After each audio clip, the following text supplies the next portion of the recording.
Let's just recap now and come to the 10th of the 10 commitments. And I just want to say that when is the Tidal Model in operation or not? Well, according to Phil and Poppy Barker, it is in operation when these values are in operation. It's as simple and as basic as that. It's not about the paperwork, it's not about this, it's just when these values are being put into practice and inform nursing practice or care practice. So let me just recap the 10, and then we'll talk about the 10th, which is being personally transparent. The first is to value the voice. The second is to respect the language. The third is to develop genuine curiosity about this person and their story. It's about becoming the apprentice and seeing the person as the world's expert on their own life story. It's about revealing personal wisdom. That's revealing the service user's personal wisdom and helping them to get in touch with that. It's knowing that change is constant and working with small changes, whether they be negative or positive.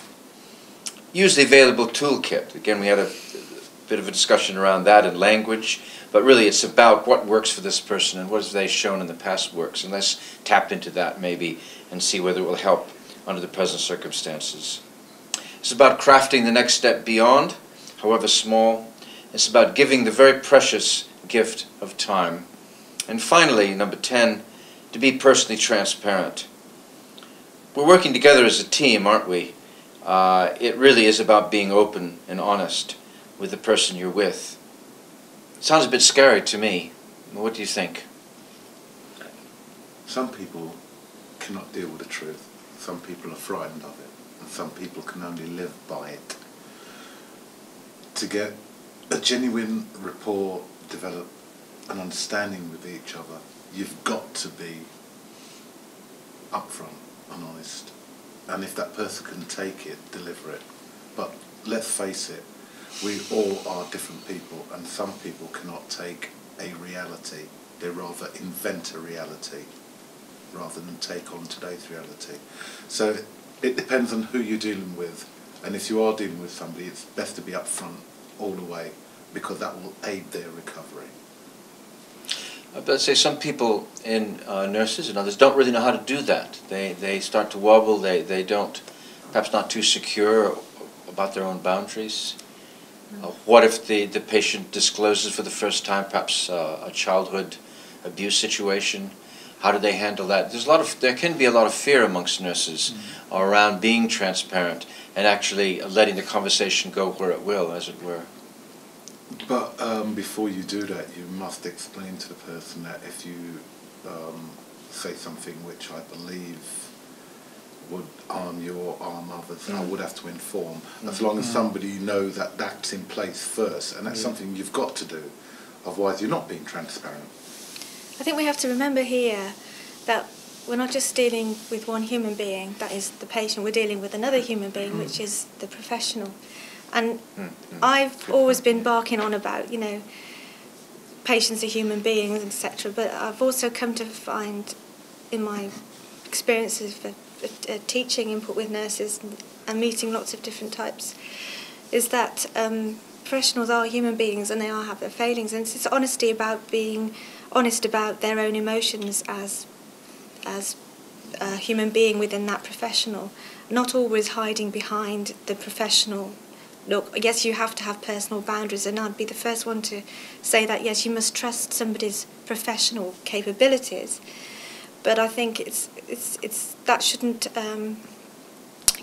cover up any sort of humanity that the professional who is trying to help you or facilitate you to help yourself, you should have, it's one human being with another. And I think if nurses are given enough training about emotional intelligence, they feel more competent about dealing with the emotions of other people, so that when they'll know how far to push it, what are boundaries, what are acceptable boundaries, what aren't.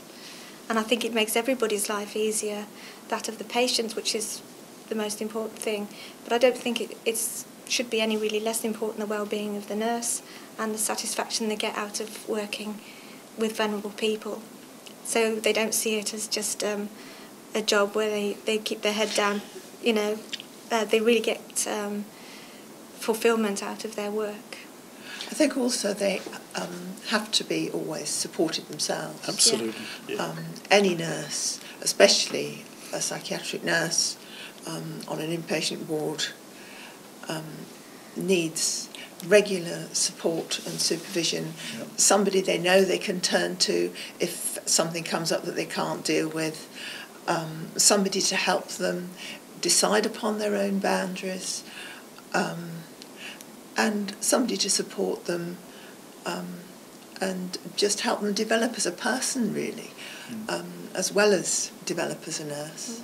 Yeah, I couldn't agree more, Joanne, because I think having a good supportive management, a good supportive team, an enabling team, a culture of not blaming individuals when things go wrong, because they do go wrong, and Of course. that's why, as Bill said, there has to be, you know, accurate note taking, because if people make complaints, and they do, sometimes for good reasons and some for less good reasons, then one has to be able to track back and deal with those issues. But if people feel, and I'm talking about staff now, if staff feel supported, enabled and led and respected, then they're more likely to be able to engage, I think, in the value commitments of the Tidal model. I was thinking, as well, you've been saying that part of transparency for staff is being upfront about one's own limitations.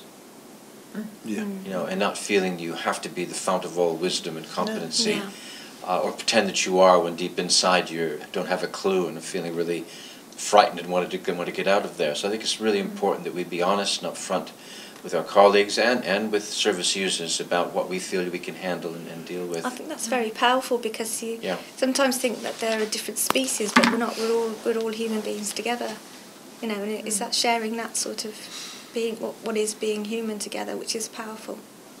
And I believe the only way you can tell somebody you're going to be that way, that you've got to be that way to yourself first. Because if you're not true to yourself, you can never be true to anybody else. I think the key is that the terms about the therapeutic alliance. Mm. It's actually being alongside somebody. Yeah. And to do that, you've got to be supported. And then you can take risks, as long as you understand the risks.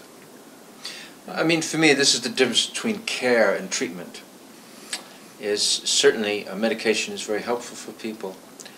Other sorts of treatments can be, but who's actually going to take care of this? Who's going to draw alongside this person as one human being, another, and walk the walk with them through the pain and through the joys of getting better and so forth? Well, that's the person who's actually providing the care. And I think that's what the Tidal Model is all about. And that is also what the good practices that it seeks to embody are all about. I like to think that their nurses are custodians of hope, even when we've sort of misplaced our sense of hope, that they've got it ready to hand it back to us when we're ready to receive it.